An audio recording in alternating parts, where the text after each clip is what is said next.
So my name's Evan, and I'm the co-founder of Atavist. And as Javier was saying, we consider ourselves a storytelling company. And it's actually in the vein of what Marco was talking about earlier on. We don't think of ourselves as a company that makes books or makes technology necessarily, but that a company that tells stories and helps other companies tell stories through tools that we create. And there's a reason for that. We don't want to feel like we're taking something from another environment and trying to translate it onto the web or onto digital devices. We want to feel like we're doing something that's digital first. So when we launched entirely digital 2 years ago, and we were really looking to conceive what something like a book would look like if you started completely from scratch today. So there's two aspects to what we do. One is publishing, so we publish our own stories. And the other is software. We create our own software tools, both for our stories, and we license that out to other publishers, and we're about to open up to authors to use those tools as well. And we feel like as a publisher, because we create our own technology, we're able to understand what that technology can do, what it costs to do something, what the possibilities are. And then as a technology producer, we feel like because we also tell stories, because we also publish, we understand what it takes to create high-quality books, high-quality content, that it's not as easy as some tool makers might like to believe. So the first part of what we do is publishing. That's sort of what we started out to do originally. We were founded by 2 journalists and a technology guy. So of the people in this picture who the company could survive without, the 2 on the left, it could, and the one on the right, it couldn't. He's the guy who makes the software. So in terms of publishing, we do something very specific. We produce stories that are between magazine length and book length, and we sell them individually. We've actually recently started selling them through subscription as well. So we feel like the barriers between magazines and books are sort of eroding. So we feel like we're both a company that produces ebooks, and we're a company that produces a magazine because we produce one of those every single month, and you can subscribe to it. So that's what those look like. They're published in all different environments, and I'll talk about that in a second. And then for each of those stories, there's multimedia that's designed and integrated into the story. And we don't use the word enhanced. Enhanced implies that you're taking something that maybe exists in a print version, you're stuffing some videos into it, and you're saying, hey, here's an enhanced version, you should pay more for it. Whereas what we like to do is conceive these stories from the beginning as digital and as multimedia. So to give you an example of what I mean by multimedia, this is a story, one of our first stories, and it's about a robbery in Sweden. And this story actually starts with a video. So in some of our environments, you'll see this video, and there's surveillance footage from the robbery itself. I don't know if you can see it up there, yeah. So guys come in a helicopter, they get out, they have AK-47s, they break in, they start stealing cash, and then this is about 2 minutes long, and then you're into chapter 1, which is them plotting the heist a month before. So it's really a part of the narrative. It's integrated into the narrative itself.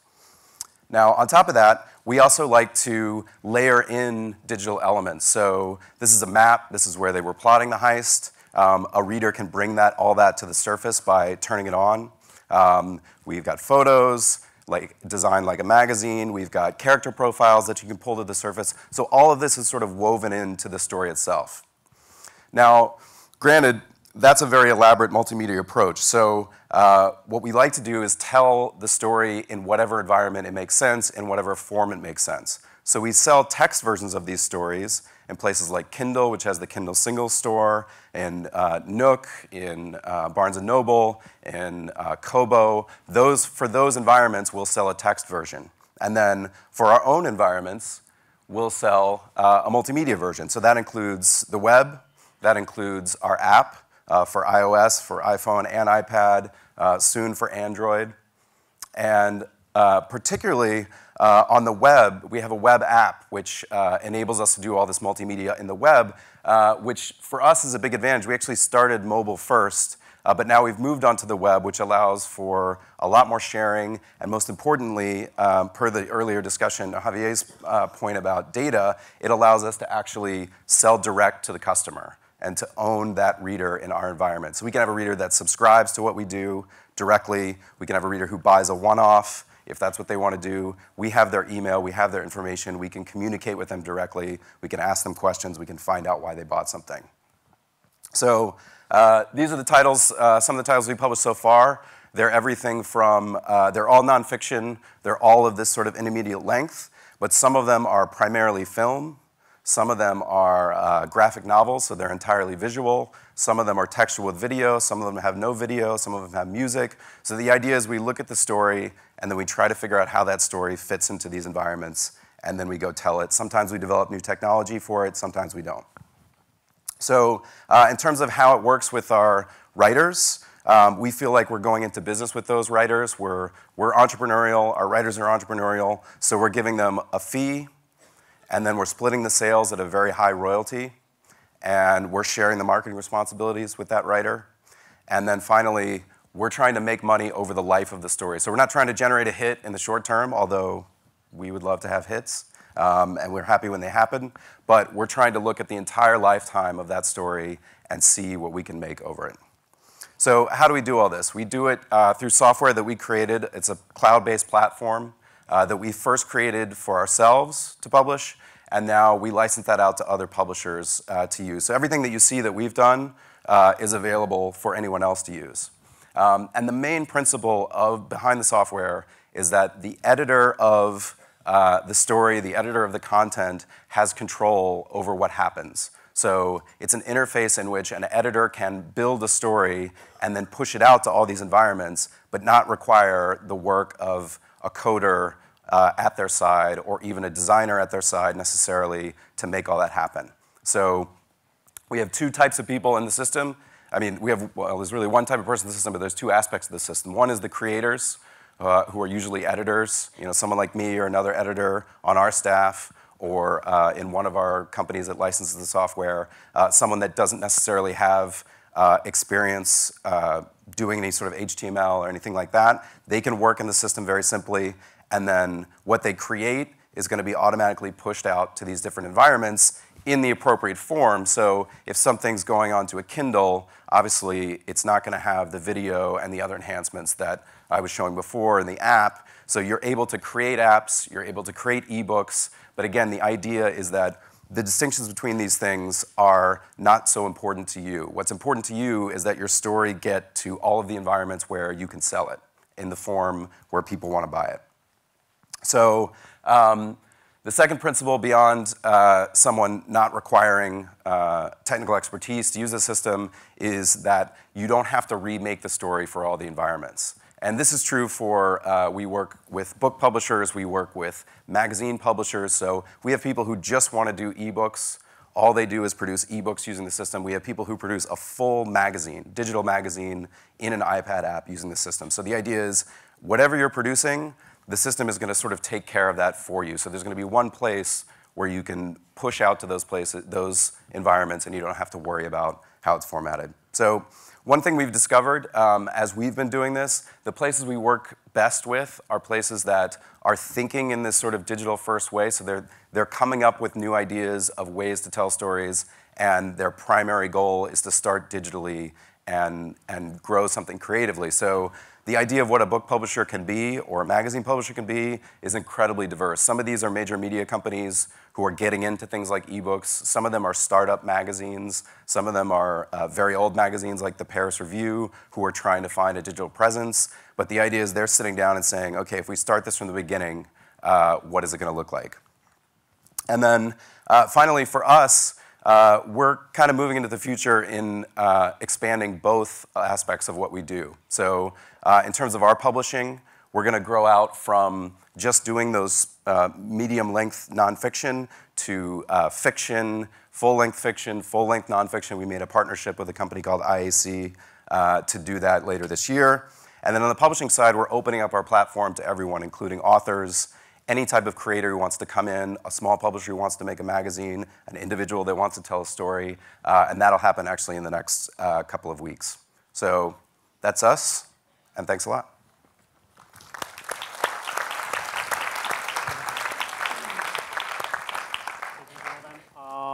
I have one quick question. How complex it is to upload a publisher's content and produce this kind of output? With our, in our system? I mean, it's pretty simple. What we do usually is, like with a news story, we'll do it in Word, and you can drag in a Word document, and it will split it into chapters. You can drag in a whole folder full of images, and it'll layer them. But the process is what, 3 hours, 2 hours, 10 hours? It depends on how much stuff you have, but yeah, an hour, 2 hours. I mean, we've had places that have made an entire digital magazine. If they have the content, they can make it in less than a day. Okay, and you mentioned that now your new business model is licensing your technology. Could you please, I know there's different prices, could you please range how much investment requires from a publisher to use your technology on a license base? Yeah, there's a pretty wide range. I mean, to get your own app that you publish into can be as cheap as like $5,000 a year. Now, depending on how elaborate you want to be, if you want something that, for instance, ties into your system where you have everything in XML, and it's going to have an automated pipeline into our system. Like we might have to build something like that. So it can get, we can get up into 6 figures for very elaborate, sort of customized systems. But at the low end, it's very, very cheap to get your own app. My name is Fabienne Riener. I'm the Chief Operating Officer of Source Fabric. Now, who's Source Fabric? We provide content creators with the open source software expertise and support to produce quality content and deliver it through whatever channels. What that means, we have a range of open source tools for various content producers. We're working with journalists, with radio producers, and with book publishers to create quality content fit for a multitude of channels. The idea that goes through all of our technology is create once, publish everywhere. We were founded officially in 2010, but some of us have been around since the beginning of time. My bosses say it when I say this. We come from the world of journalism. This is sort of where the first years of Source Fabric took place and where we draw a lot of expertise and experience from. And the similarities between journalism and the book publishing world are quite astonishing, really. We are set up as a non-for-profit organization in the Czech Republic, but we're currently setting up a for-profit entity in Germany as well, which will be entirely owned by the non-for-profit entity. To give you an idea about the size and the scale of Source Fabric, there is about 60 of us. We're going to be growing to between 70 and 80 this year. We are located in 12 different countries. I think we speak something like 25 languages in-house, so I like to think of us as the United Nations of software development. Our tools get downloaded about 50,000 times a year, and we've won a few awards over the years. To show you some, The Guardian gave us an Innovation Award last year, which we thought was very nice. And some of you might recognize the Perugia International Journalism Festival, where we won a competition as well. The 4 tools that are on the market partly already are these 4. Airtime is a radio automation tool. NewsScoop is for web publishing, mainly for journalism. Superdesk is the big baby that is still in development, but is gradually getting released, starting in a few weeks. And this is to cater for the more complex needs of a publisher. Again, coming from journalism, but it will be relevant for book publishing as well. What falls into this, for example, is centralized storage of your content, and through the clever use of APIs, being able to reuse it and repurpose it for different channels. For example, forward planning will be part of Superdesk and all these kind of things. And the first app we're going to launch is a live blogging tool, just to give you an idea. But what's most relevant in the context of here is BookType. Some of you might have heard about it already, but I'll talk about BookType in a little bit. So what we make is open source. What that means is the source code of all of our tools is free and free to download for everybody and to use it and to host it on your own system if you want, and to just start using it. So there is no license fee with open source. So how do you make money with it? And kind of echoing from what Javier was already talking about, it's through services. We have a software as a service infrastructure set up for those who need professional support or need managed hosting, for example.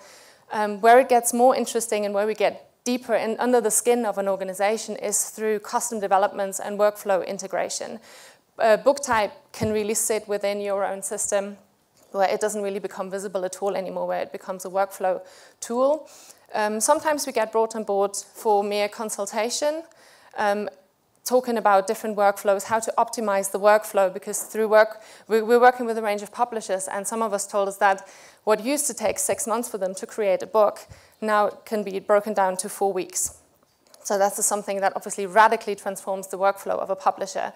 But generally, how to make sense of the online and offline marriage, how to make sense with online and offline journalism, ebooks and books, is very interesting conversations to be had. And how to make money with all of this. For the journalists, are we going to have a paywall? Do we do granular payment? For the book publishers, what are we going to charge for our ebooks? Very interesting conversations that most of you will be familiar with. We provide workshops around the tools that we offer, and also training, because whenever an organization adopts our tools, we want everybody in the organization to be able to use it and to also be able to like it. And everybody who's ever changed a piece of software in your organization, you know how painful it is to get everybody to use it, never mind to like it. And one of the reasons we are setting up the for-profit entity this year is to be able to do commercial spin-offs with our tools, where we can go into real commercial partnership with other organizations in different countries and really, provide services on top of what we do already. So BookType. BookType is a tool for the collaborative creation of books and ebooks in the browser, meaning you log into your BookType account, the book lives in the browser, in the cloud, and either on your own or with other people, you can write the book. And what used to be a linear work process can be collapsed into one. You can have people simultaneously working on the book at the same time, the editor, the writer, the proofreader, your mom, whoever wants to be part of it. And at the end of it, you simply press publish, and you can have ebook in various formats or a print-ready PDF. And you can just about imagine what I mentioned before about collapsing the workflows and really speeding up the time it takes to create a book. So who's BookType for? These are sort of the broad categories of clients that we're working with. Authors mainly come to BookType to write individual books. Some authors have more than one book at the go, but usually it's one book at a time.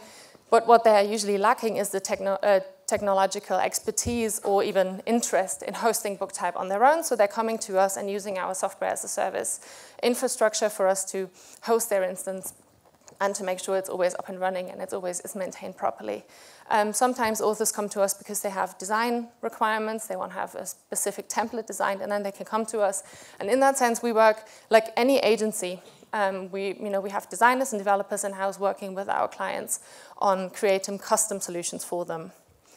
For publishers, it gets obviously more complex because it's about workflows. And as I said before, the speed of creating a book or more than one book, which is obviously usually the case for publishers, is one big argument, but it's also the money side of things. I mean, you know how much money you spend on licenses for proprietary software just in a quarter. If you spend just a fraction of that on the development of custom features to really take BookType as it is now, but really make it your own, have it developed in a way that it absolutely does whatever it is that you need, you'll still be saving a lot of money. But when we work with publishers, we really get under the skin of their business models as well. It's not then just a question of mere technology anymore. It becomes a business model conversation. BookType, what I failed to mention before, was that with BookType, you can have an archive on your content, which means you can repurpose and remix existing content and very easily create new editions within the space of a few minutes, really. So for some publishers, that function alone is really interesting. But for that, they want to have some custom development because they want to have it stored and filed in a particular way. Or output specifics. As I said, BookType already outputs into various different formats, but if there is something else that you want, and some publishers still like to use InDesign for the design part of the book. You don't have to with BookType, you can do it within BookType. But if you, for example, want to have XML-specific outputs, this is something we can build for you as well. Training, documentation, and consultancy is usually part of our work with publishers.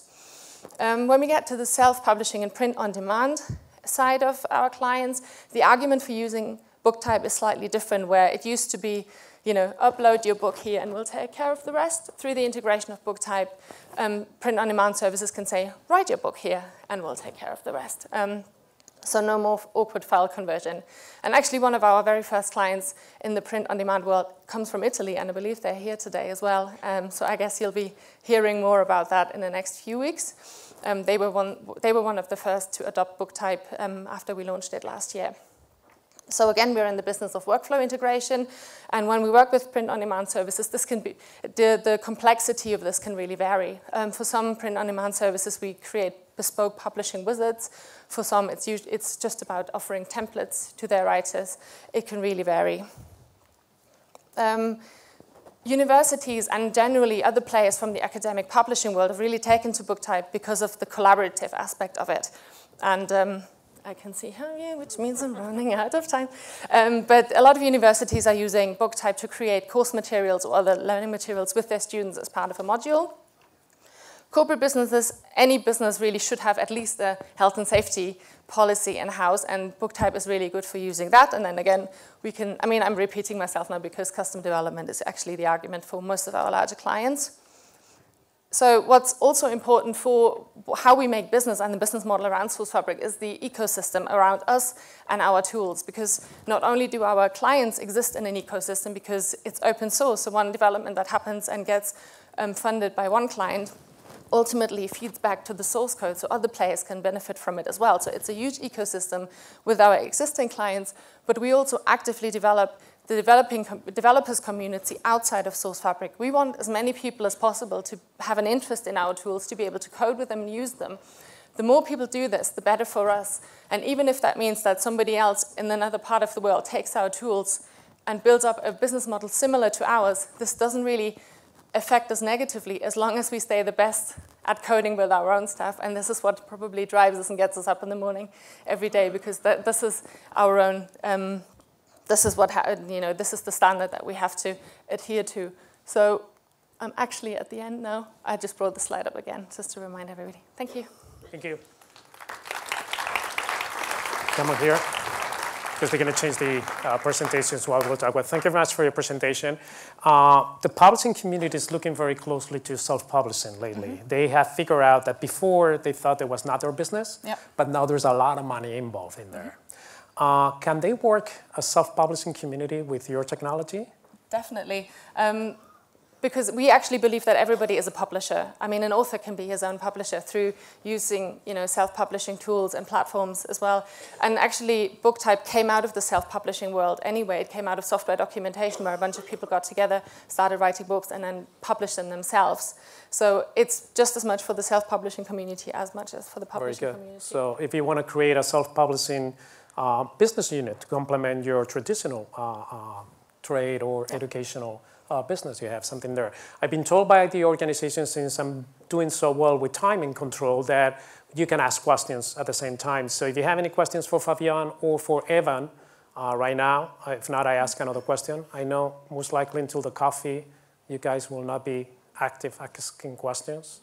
But just in case, you've been given the power to ask questions. I have another question. One of the main worries also from the publishing community, we've seen this in the UK and the US, big authors that basically make the big balance sheet annual from publishers. Yeah. They're thinking of going away from publishing and doing their own ecosystem. I mean, the most remarkable one is Miss Pottermore, creating the Pottermore. And, basically signing a strategic alliance with Sony. Sony's their, technology partner. Can publishers do something like that, an ecosystem for their big, authors? You were talking about author services for authors. Yeah. Can you provide author services for publishers that want to keep those authors?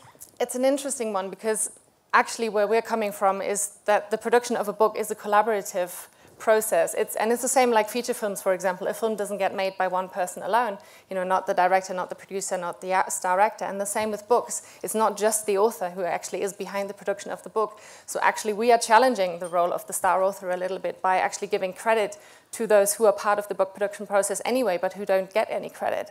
So some of the authors have actually been a bit skeptical, because it's like, I can have other people in the process of writing a book, and they get a little bit scared, because all of a sudden how they write a book, and the fact, because with BookType as well, you can see when they've been writing and when they haven't been writing. And some authors are actually terrified by this, because they can see, I've not done anything for 3 weeks. But, so we are challenging the role of an author. And actually, I think the way the industry is going, that the star author role and publishing is probably going to go two separate ways. But actually, the service you're providing, I mean, I'm an author as well, and one thing my publisher hates, I always tell him I'm going to give my book in the next 3 months, and then I'm always late. So he will know with your technology that I'm going to be late. He can now. Cool, ciao. So the title of my talk is that Stop Leaving Money on the Table. My goal today is that to give you some ideas on how to increase your profit in a matter of days automatically. Now that I've set up a high bar for myself, let's go over the agenda. I'm going to talk a little bit about what linking is, and I'm going to quickly give you 2 case studies, both linking web to the books and also books within other books. And I'm going to go into the business model. So this is a story of Fair Observer.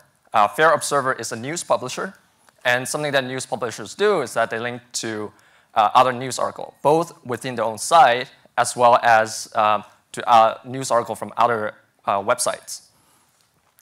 And recently, Fair Observer launched a new book. And one of the first things that they do is put up a banner ad on their site. And this is something that you guys probably do already. You probably even ask your authors to link from their blogs to your books as well. So this is great, but we can do more. I used to work at Google as a software engineer for about 5 years in the online advertising business. And if I learned one thing, it is that advertising at Google is all about relevancy. And this is something that I'm trying to bring to the publishing world. So in addition to the previous ad I showed you, Fair Observer also uses the mob notates related book widget. So this article is about the Egyptian uprising last year. Mob notate analyzes the entire book and is able to find that within that book there are few excerpts. Also talks about the uprising in Egypt. So it then puts those excerpts on the bottom of the news article and then with a link to purchase. So this is actually very powerful, right? And let me explain. Books tend to be much longer than blog posts. They cover many different kinds of topics. So we're able to provide a unique excerpt based on which article the reader comes from. We're essentially tailoring our book pitch for each potential reader. In fact, earlier today, some of the speakers talked about the Italian ebook market is still small. There's no reason this method you cannot link back to the print book, right? So I don't want to think of digital and print as separate. They could actually be enforcing each other using a digital channel driving print sales. So what's the end result? Fair Observer is able to get about 4% click-through rates. What that means is for every 100 people who visit a news article with a mob notate related book widget, about 4 people would click on a link. This is amazing engagement. To give you a sense, right, a typical advertisement on Facebook gets less than 0.5% click-through. We're getting 10 times more clicks with this approach. Now, for the second case study, I want to talk about linking books to other books. This is the Steve Jobs book within the iPad. Here, mob notate analyzes the whole book, and in certain key places, we insert a subtle and unobtrusive icon. And now it turns out that Steve Wozniak, the lesser famous co-founder of Apple, he wrote a book too. In fact, actually years before Steve Jobs did. So when a reader sees this icon and she can click on it, we extract an excerpt from the Steve Wozniak's book, put it right there. Basically, Steve Jobs, in his book, he would be saying, OK, I have no idea what Steve Wozniak was working on that night. You click over, there's an excerpt in Steve Wozniak's book saying exactly what he was working on and the challenges he faced. And if she likes the excerpt, she can click read more, and we redirect her to the other book and give her a way to buy it. The idea here is that every book you own should be promoting every other book you own too, right? But again, we do this in a subtle and relevant way. That is not a distraction for the reader. It also works across platforms. So from the iPad, just like I showed you, to the e-ink Kindle readers. There's a lot of readers on these devices, and everything else in between. Now, how do you make money, right? And how do you, importantly, how do I help you make money? So there are essentially 2 philosophies behind our business model. First, we don't get paid unless you get paid. Very simple. And the second component I want to focus on is this risk. There's a lot of risk to use any tool. for risk, first on operational risk, the philosophy here is that you should be able to stop using our tool, Mount Notate, anytime you want and as easily as possible. So for whatever reason you don't like it. And this is true for the both web-to-book linking as well as books-to-book linking. You can actually stop using Mount Notate in a matter of hours if you want, without my permission, right? So in fact, if you don't tell me that you stop using Mount Notate, you wouldn't even know about it. So you don't even need me to stop using it. There's no integration risk. The second risk is financial risk. So here, our business model is essentially affiliate plus revenue share. And so let me walk you through the calculation real quick.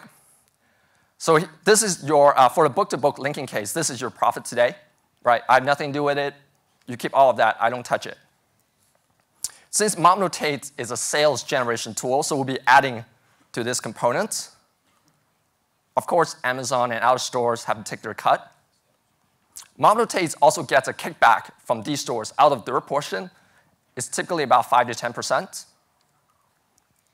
And then after that, you might, in some cases, have to give royalties to your authors. And the net proceeds after that, we essentially ask for half. Still, you should always be making more money with Mount Notate. For the web-to-book case, essentially, we don't even take a cut from the net proceeds. So we only get it from the kickback from the stores. You keep 100% of that.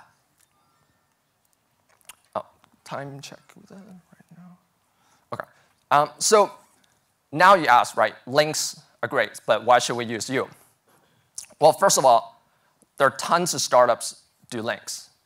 Linking of web pages, linking of tweets, linking of videos. We are focused on the linking of long-form content. So books, case study, journal article, so on. And because of that, we're able to do a better job at this than anyone else. I've shown you 2 ways to link, linking both web to books as well as books to other books, as well as the business model. And the philosophy here is it should always be ROI positive for you, and it should be a low-risk way for publishers to adopt this. So I have some backup slides, but before I go into Q&A, I want to thank Marco for inviting me to the IfBookThen community. And in return, I want to give this community a special offer. If you're here and you want to use Mount Notate, you can sign up in this special link. Basically, we'll link all the books within your own catalog, and for the first 3 months, you get to keep 100% of the proceeds. And this is actually my email, so you can also send me a direct email. Thank you, Ricky. Go this way. Actually, when I see your technology, basically you've been talking to the publishing community, but I was listening to you as a reader. Okay. And basically, you providing me a service as a reader. I bought a book from one of these publishers, right, and I'm reading that book that I'm interested in, and basically through your technology, right, you're making me discover other books, right, that are relating to that topic. Right. Is that what you're doing? Exactly. And you know, the 4% click-through rate really shows, right? People really like this kind of content. They don't think of it as advertisement. You know, it is a premium content upsell, really. And a lot of publishers in the US, you know, and have this dilemma of advertising, right? You have sponsor ad, and it kind of gets into the battle with the editorial. But in this case, we're actually promoting content that is higher quality, and people are clicking on it and buying them. So you're making my happy finger. Basically, yes. Keep your fingers happy. Okay, keep the fingers happy, because what you're doing is you're providing contextual content that, right, is related to the content that I'm reading. That is very key, contextual. Now, this, I think it will work on economies of scale, meaning that you will have to have a lot of books in order to be correlated, or not. Or it could be done with 3 books. In the case of, you know, Steve Jobs and Steve Wozniak, even with 2 books, you know, there's linking opportunities. It is a machine learning algorithm, so the more data you feed it, the better it gets. But you know, right now, publishers are not doing any of this. So you know, it's a matter of comparing 0 to something. But we can definitely increase it over time. But you shouldn't say no to money. I mean, leaving money on the table, right? Like the title of the talk, you know. You should say no to innovation. Because, Yes. I mean, in terms of trying and getting something back, I will say no to innovation. Absolutely. If there's any question from Ricky, he made a very competitive offer, you guys. I really think you should at least try it out. I have tested the technology, and it's beautiful. It works. How complex it is to get all your... Do you need the master files, I believe, in order to be able to digest all this content? I need your content. Okay. That's about it. Essentially, you give me your content. I create links. I give it back to you in the same format, so you could distribute your content just like you would have done with the unmodified, unlinked version. That's also a reason why it should be no risk for you to unintegrate, because you can just stop distributing the linked version and go back to your original version anytime you want. And in fact, if you don't tell me about it, what I would see is, oh, I'm getting less clicks from this publisher. I don't know why. You know, so the control is definitely on the publisher 100%. So I'm Anna. I'm from ValoBox, and we make web-friendly books.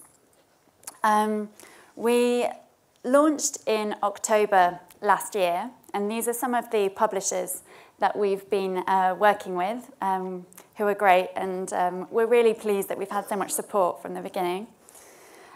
So one of the questions when it comes to our product and our business model that we find really interesting is, how do you sell books to people who aren't looking for them? Because bookshops they do a very good job of selling books to people who think, I want to read a book. And that's a good thing, because otherwise that would probably be bad for their business. But a lot of people are not looking for books for a lot of the time. They just want to be informed or entertained.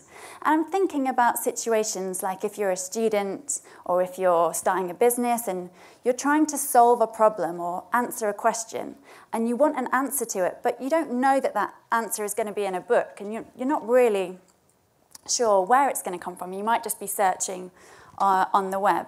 So what ValoBox is trying to do is connecting those people who are looking for something with the books that contain the very valuable information that can help them. And why is this important? Well, by making books web-friendly, you can vastly grow your audience. Every day, there are more than 1 billion searches on Google. So that's a lot of people looking for information or content. So if you're selling a business book, you could aim to sell to the kind of around about 200,000 people who are searching for business books, or you could aim for the 1.5 million people who are searching for terms like how to start a business, or of course there are many other things, many other variations of that. So there's this huge opportunity to grow your audience. So how do you actually sell books to people who aren't looking for them? And the first step that we focus on is making your content a part of the web. So ValoBox essentially delivers ebooks, but when you put books into ValoBox, they don't just become files that are accessible but separate from the web. They actually become part of the web.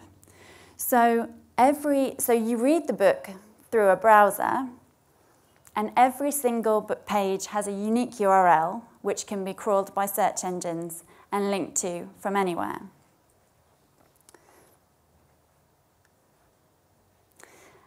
And this is an example of a book's homepage. Now, it's built using HTML5, which means that it's a part of the web, just like any other normal web content, but it also works really well on touch devices like iPads and iPhones, keeping fingers happy, as Javier said. So you've got your content so that it is accessible for everybody. But how do you actually get them to buy it? Because that's what we want. So what our answer is to make it cheaper, quicker, and easier to do so. So this is where our kind of pay-as-you-go model comes in as well, because we figure that people, if they want to access books to answer specific questions or solve specific problems, they're not necessarily going to need the whole of the book to do that. So it's all about lowering and removing as many barriers as possible between the person who's looking for the content and the content itself. So we have a full text search, which means you can get straight to the specific area that you're looking for. We have cloud-based storage, which means that you can get back to your content from any device in the future if you're interested in looking at it later. And web-friendly purchasing. And this is all about trying to combat the fact that people who use the web are notoriously impatient. We all know what we're like. If something doesn't load in 3 seconds, we're like, oh, I can't be bothered with this. So it's about trying to tie in with things that they're already using or making it much easier for them. So you can log into ValoBox with Facebook or Twitter, a service that you'll probably be logged into anyway. You can preview pages from anywhere in the book to make sure that the piece of content is the right for you, the right kind of content for you. And you can also pay for smaller pieces of content, such as chapters. Again, this pay-as-you-go system. And the way we handle payment is with a prepay system. So you can top up your account with some money, and after that, it's just a couple of clicks and you've got it. You can go into any book, see a bit of content that you want, click, and you've bought it. Really, really simple, and really trying to lower those barriers and remove those barriers to accessing content. But of course, that's just the first step, because people don't just discover content through Google. We spend about 20 to 30% of our time online on social networks. So at the moment, if you're a publisher, you can go to those networks, you can talk about your product, and then you can point people towards it. And there's this big gap between discovering the product and then actually buying and reading it over here, because you have to go to this website, download it, put in your payment details, all of that. So what ValoBox is trying to do is close that gap. And the way we do that is by putting discovery, purchase, and reading all in the same place. So we've made it really, really easy to link or embed books anywhere. So you can see on this slide, on the left-hand side, there's a book that's actually embedded in a blog post, like you might do with a YouTube video. And that's not just a sample. That embedded book has all of the purchasing and reading capability of ValoBox when you access it at the unique URL of that particular book. So people can be reading content and then reading commentary or a review of the content and then actually read the content there and then. And the same with links. If you add a link to a Facebook feed or a Twitter feed and someone clicks on it, as soon as they click on the link, they will be inside the content. There's no other barrier that they have to get over to get to it. So what's the business model? So what I want to make really clear is that ValoBox is not just another ebook store. We give publishers the potential to create 1 million ebook stores. And the way we operate is on a revenue share model. And you can see that ValoBox gets 15% and the publisher gets 60% of sales that go through our platform. But the really interesting part, and the bit that we're excited about, is this 25%, which we allocate kind of as a marketing expense, because we operate an affiliate model, which means that anyone can use the sharing capability that I've just mentioned about embedding the book or linking to it. Anyone can do that. And if they do that, they will get 25% of the revenue from the sales that they generate. So you're empowering all of your most passionate fans and followers or reviewers or people who have ideas about where your content could fit really well to go and take it there and sell it for you. And this is one of the things that we're really excited about experimenting with, because we think that, you know, a lot of people have a lot of good ideas about where they can sell books to people who aren't looking for them, not just us in this room. Now, the good news is that we know how publishers work. We've been working really closely with publishers, and we wanted to create a really cost-effective, easy process so they don't have to change their workflow or lock themselves into a platform, they just send us the EPUBs and the metadata that they already have, and we automate all of the heavy lifting. We also have tools so that you can manage, track, and analyze sales, see exactly which parts of the books are most popular and which blogs are selling them most successfully. And one final bonus is that the ValueBox e-reader can link in beautifully with other services. And so as an additional business model, we've basically enabled people to integrate our reader, our HTML5 ebook reader, with their own platform, and we offer licensing solutions for that.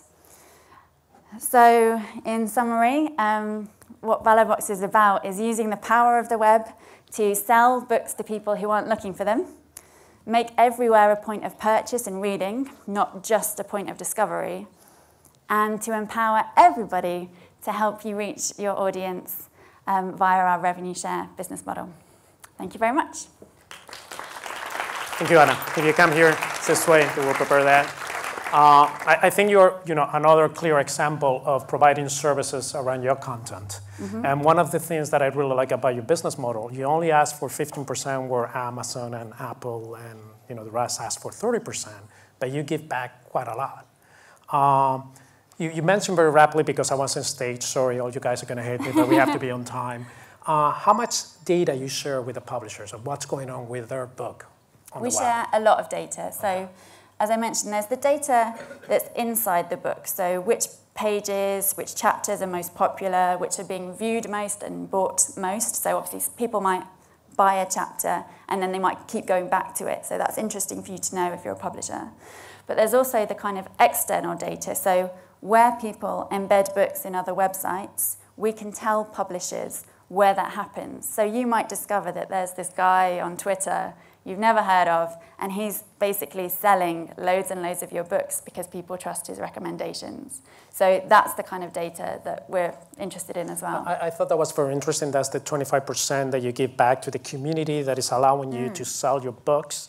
Have you had any feedback of, I know you just started, but what are your initial reactions to this new way of creating a community that sells your books beyond whatever everything you have already? Yeah, I mean, the initial reaction's been really positive. And what's also been interesting is that we've been talking to other startups who maybe they're in the book-related, like publishing business, but they might be doing something completely different. But they see ValueBox as a way that they can have a revenue stream for their service. So there's lots of different people that are kind of going, right, okay, yeah, that could make my business viable in a different way. Good. Is there any question for Anna? If not, I have one more. How complex it is to fragment a book into single page, single URL? I thought that was fascinating because of the amount of the SEO, SEM, discovery that you provide. Yeah, it's pretty complex, but luckily publishers don't have to do that themselves. How long it takes if a publisher gives you 30 books to reproduce? It's very quick. It just depends on the upload speed, basically. We take books, we process them very rapidly on our website, but and everything's done. 1 week? No, like less than an hour. Oh, good. Okay. Yeah. If you want to try any of the tools that you're going to see today, please give them the jewels of the crown. Don't give them books that do not sell in paper, because then the technology is not going to work. If you really want to try this technology, try them with the jewels of the crown, because if not, you're not going to get feedback. Well, thank you. Thank you very much. The future of reading is now. Who knows why we're called Scooby?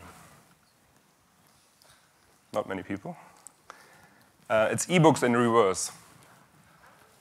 So we are a subscription service. We are a commercial library. So we are a startup which is using the old traditional library model and transforming it into a viable business for authors and publishers, where the readers pay a monthly fee of $9.99 and can read as much as they want on their smartphones and tablets. I'd like to keep the session as interactive as you like, so if you have any questions during my talk, I have only 8 minutes, but you can easily ask me questions and just I'll try to to answer them as much as I can. We are financed by Random House and Holzbrink, two large publishing groups with presence in European but also international markets. And we are live in Germany. We have 20,000 titles in the library and work with more than 100 publishers. We launched last year on the 29th of February. And we have very, very nice uptake on the readers' view. The readers like our service a lot. We have more than 3,000 comments in iTunes with 4.7 stars. And the same is true on Android. We are device independent, so Android, iOS, whatever device you need. We are not working on ebooks, though. We are smartphones and tablets, so connected devices. The system is a little bit different to the old library system, where you buy a single copy as a library, and you can borrow that library to your readers, but only one at a time. So there can be out-of-stock titles in the old system. But in the old system, the publisher gets a share for the buy, not necessarily for the borrow. We give the publishers and authors, the rights holders, a fair share of the proceeds so that the rights holders can make an income even if all the books would be borrowed. The reason for that, I'm sorry, this is German, I couldn't translate it because it's not mine. It's this very old study from 2007. And the areas on the left is basically the people who buy. So the top left is people who don't buy any books, who buy little books, 1 to 7 books a year, 8 to 14 books a year, and more than 15 books a year. So on the left are the people who buy books. And the important thing is, on the right, you see the people who read books. And there's actually a large difference between those who buy and those who read books.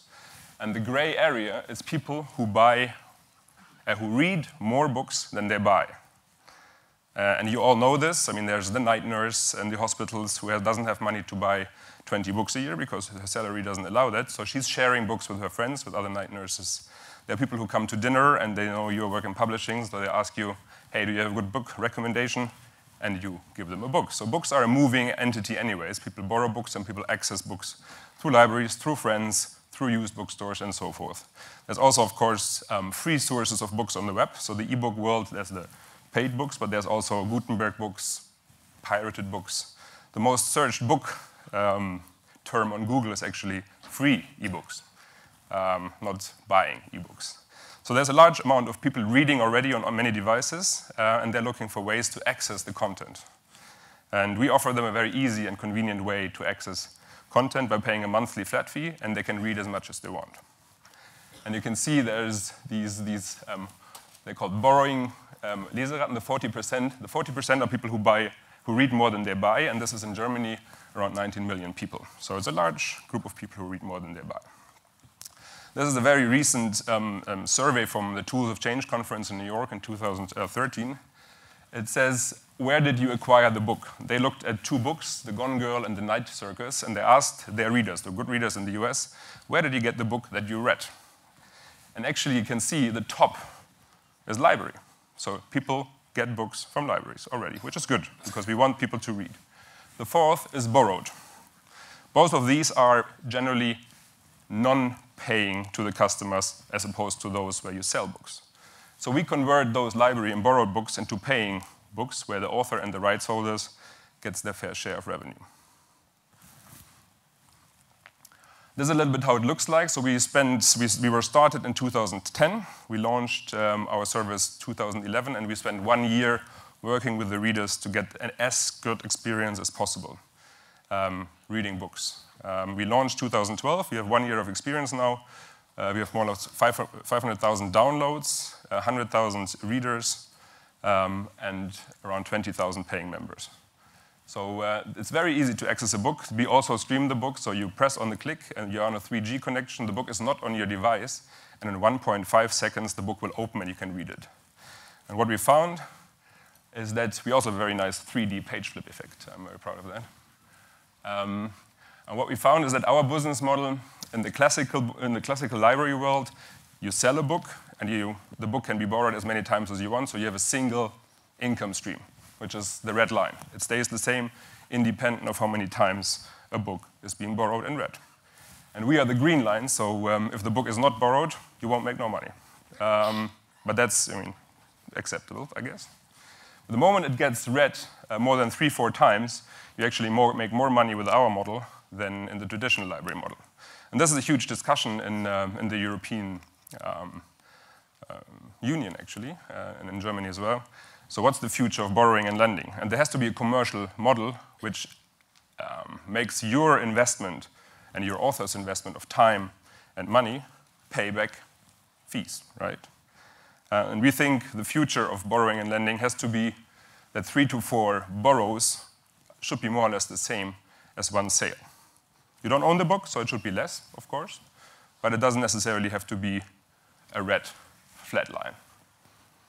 Our plan is to launch in all European countries in the next year, starting, of course, with the big ones, Italy, Spain, France, this year. So I'm very interested to talk to you and explain you in more detail how the business model exactly works. My contact will be at the end. And what I think is important is that we are enlarging the market. So we have data which shows that the people who are accessing and using Scooby, they are price sensitive. The night nurse I just talked about. So they're not willing to pay 20 euros or 10 euros for reading on their smartphone, but they're willing to pay 10 euros a month or 15 euros a month to access books. And 73% of the books borrowed on Scooby would not have been bought otherwise, but our members tell us. They read 42% more after joining Scooby. They still buy ebooks and they still buy printed books because we do not expect you to give us all your books. But we're also very happy with the backlist because we want to push people to the good stuff, and the good stuff doesn't necessarily have to be the newest stuff. There's also good stuff in the backlist. We're happy to take your backlist too, but we're happy also to have your backlist selection, and we will push readers through our recommendation system to read the backlist because they are more willing to try in a library system because they don't have to pay for an individual purchase. So what we see is that there's a lot more willingness to try different books and a different, actually, way of reading. That's why I called it very initially the future of reading. Javier said in his talk, the future of access. This is, of course, an access model. So you have access to the whole library. And the European library will have all the languages in it. So people can read Spanish, Italian, French, and German books. Of course, predominantly they speak and read in their local language, but maybe they're interested to read an English book as well. The second is we help discovery of books. I said we have 500,000 downloads. These people we can push every week new books. They get like a little losses on their iPhone or smartphone tablet, and they access the books immediately, and they put it on lists, they organize it, they use it to buy books. 18% of our members have already found a book on Scooby and bought it in a physical goods store. We don't have any buy option, so we push the people to the local bookstores, which we like to support. And it's a legal alternative for price-sensitive customers, people who use books which are not necessarily legal. The fourth point is important as well, I think, is that we want to help you to be as knowledgeable as possible about your customers. So we are coming from the publishing world, from Random House and Macmillan, so we will give you as many data as you want and try to make this market better. Thank you. These are my contact details. Thank you. Thank you. Okay, before we go for a coffee break, I think we're going to keep your President Merkel very happy. We're right on time. Okay. I have a couple of questions. Okay, I was last week in Texas in an event, and there was a person from the New York Times, and she mentioned that people, basically with the finger, they touch 9 pieces of news before deciding which one to read. Mm-hmm. Have you analyzed in your library, what is the discovery, how many books I touch before I decide the one I want to read? Have you done that analysis? What we're looking at is you can see the curve. So how many percent of a book was read? And the first 10% is the extract. And the extract is a huge, so many people try the first 10%. Then it drops down, and at 25%, 30%, the decision is taken. So people try a little bit more than you'd think, But the first 10% normally are enough to test. And because it's so fast and so easy, we see that people try a lot of books. They come every Thursday, like in the cinema. I'm not sure whether it's in the cinema here as well, but every Thursday, at least in Germany, the new releases are coming. And at Scooby, every Thursday, the new books are coming. And we can see immediately these books are being read and pushed and then put on lists. And then not all of them are being read, but at least tried. This data for you as a publisher will give you a lot of information about, what are the behaviors on the discovery phase before, they go and engage. I have another question. Who made up this $9.99 figure? I'm an economist. I love numbers, but everyone is $9.99. Why is it $1.99? We're actually going to change. Okay. $9.99 is our introductory offer to get as many data as possible. And what we found is that there are people who are willing to pay more. So what we're going to have is $9.99 for the basic model. You can always read as much as you want. $14.99 if you want to read offline, so you go on holidays or abroad, or if you want to use more devices. So people who go on longer holidays or have more devices are richer, so they should pay more. It's a service. As a service. And we have $19.99, which I call the super premium. It's a little bit like the really, really expensive bottle of wine on the menu. I don't expect too many people to buy it, but if you really want to have the best wine, you should go for the $19.99, sorry.